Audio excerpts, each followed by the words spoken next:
El libro. Howard Phillips Lovecraft.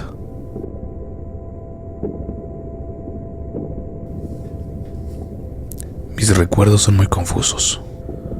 Dudo incluso cuál fue el principio, porque a veces tengo visiones sobrecogedoras de los años que se extienden detrás de mí, mientras que otras veces parece como si el momento presente fuera un punto aislado en una infinitud informe y gris. Ni siquiera estoy seguro de cómo transmitir este mensaje.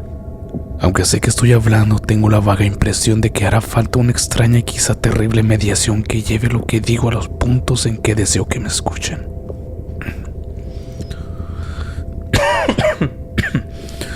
Mi identidad también es desconcertantemente brumosa.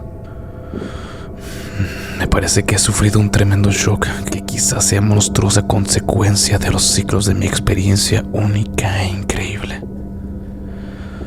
Estos ciclos de experiencia derivan, por supuesto, de ese libro roído por la carcoma.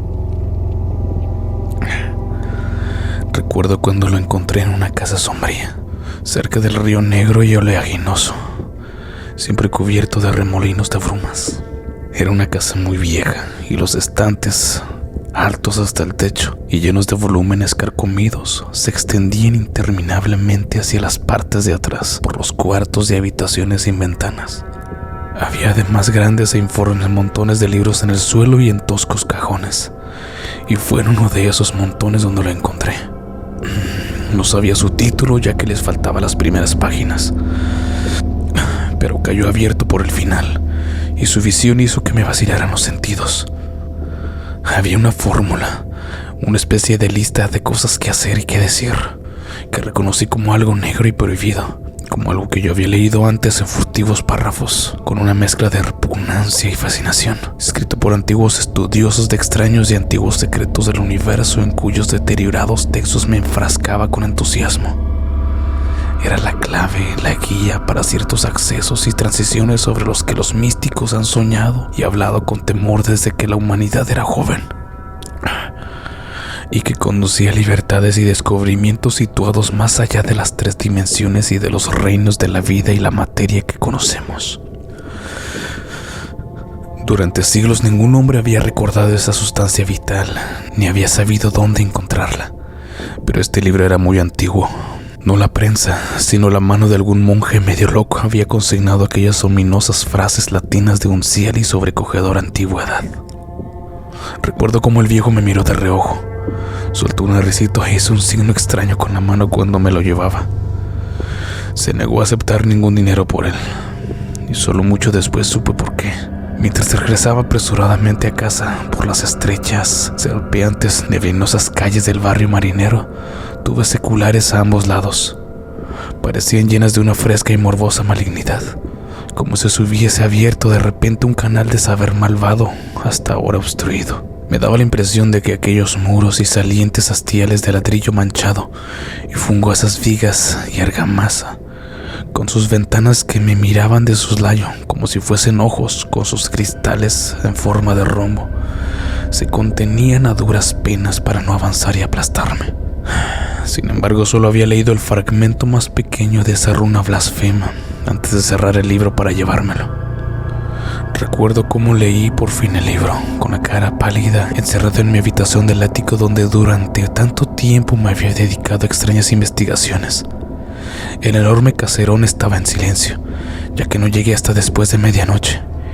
Creo que por entonces yo tenía familia, aunque los detalles son muy confusos y sé que había muchos criados. No recuerdo en qué año era, porque desde entonces he conocido muchas épocas y dimensiones, y todas mis nociones del tiempo se me han disuelto y remodelado. Leí a la luz de las velas. Recuerdo el incesante gotear de la cera, y de cuando en cuando me llegaban de lejanos campanarios un repique de carillones. Creo que escuchaba aquellos carillones con especial interés, como si temiese oír alguna nota ajena y remota entre los tañidos. Entonces sonó el primer ruido de arañazos y manoteos en la ventana de la buhardilla que se asomaba por encima de los tejados de la ciudad.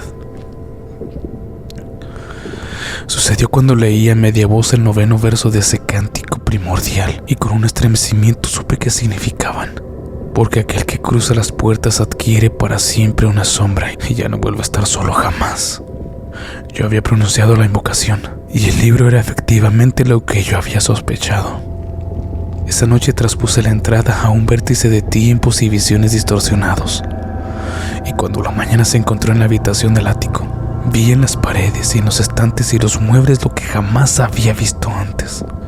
Ya no pude volver a encontrar el mundo como lo había conocido. Mezclado con el presente veía siempre algo del pasado y del futuro, y los objetos de otro tiempo, familiares, parecían extraños a la nueva perspectiva que captaba mi visión ampliada. Desde entonces he andado envuelto en un sueño fantástico, de formas desconocidas y semiconocidas, y cada vez que cruzaba una nueva entrada, menos claramente reconocía las cosas de la reducida esfera a lo que durante tanto tiempo había estado anclado. Lo que yo percibía a mi alrededor no lo veía nadie, y me volví doblemente taciturno y distante por temor a que me creyesen loco. Los perros tenían miedo de mí, porque sentían la sombra exterior que jamás se apartaba de mi lado. Pero me sumergí más aún en la lectura de libros y pergaminos ocultos y olvidados, a los que me guiaba mi nueva visión, y crucé nuevos umbrales de espacio y de nuevas formas de vida en mi trayectoria hacia el corazón del cosmos desconocido. Recuerdo la noche en que hice 5 círculos concéntricos de fuego en el suelo y me encerré en su interior, entonando esa monstruosa letanía que el mensajero de Tartana había traído. Las paredes se disolvieron y un viento negro me arrebató, arrastrándome a través de abismos grises e insondables con pináculos de montañas desconocidas, a millas por debajo de mí. Poco después sobrevino una completa negrura.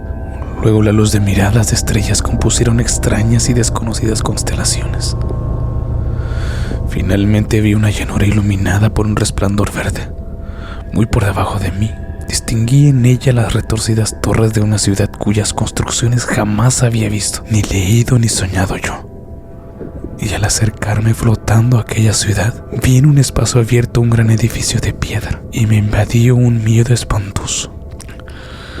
Grité y me delaté, y tras un desvanecimiento desperté otra vez en mi habitación del ático, tendida en medio de 5 círculos fosforescentes del suelo. En el vagabundeo de aquella noche no hubo nada que fuese más extraño que las experiencias de las noches anteriores.